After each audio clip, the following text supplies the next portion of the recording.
సాధారణంగా జనులు ఏదో ఒక వ్యాపకంలో నిమగ్నులై ఉంటారు.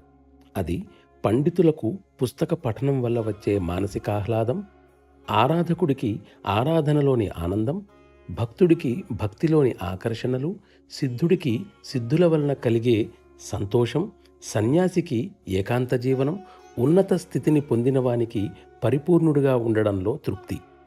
ఆ విధంగా ప్రతి ఒక్కనికి ఏదో ఒక ప్రత్యేక రకమైన ఆనందాన్ని కలిగి ఉండడంలో ప్రత్యేకమైన ఆకర్షణ ఉండి దానిలోనే మునిగి ఉంటాడు. అదే అతడికి ముఖ్యాన్వేషణ అవుతుంది.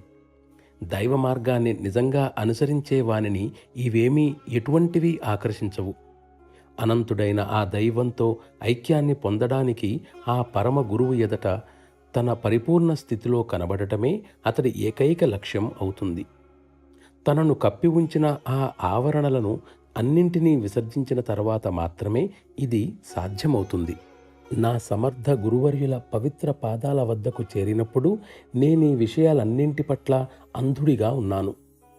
గ్రంథాలు నిరుపయోగాలని భావించి దూరంగా ఉంచాను. కేవలం ఆయనలో మాత్రమే నాకు ఆసక్తి ఉండేది. ప్రపంచానికి చెందింది ఏదీ కూడా నన్ను ఆకర్షించలేకపోయింది.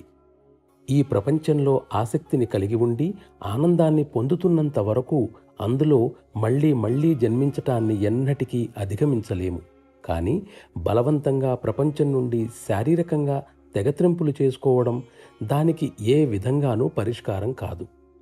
ఈ రెండింటిలో ఏ ఒక్కదాన్నైనా మనం అలక్ష్యం చేసినట్లయితే మన లక్ష్యం నెరవేరదు. మన అంతిమ విజయానికి జీవితంలోని రెండు భాగాలు, ప్రాపంచికం, పారమార్థికం, రెండూ కూడా పక్కపక్కనే ఒకే విధంగా దేదీప్యమానంగా సాగాలి. మనం రెండు రెక్కలను చాచి ఎగరవలసి ఉంది.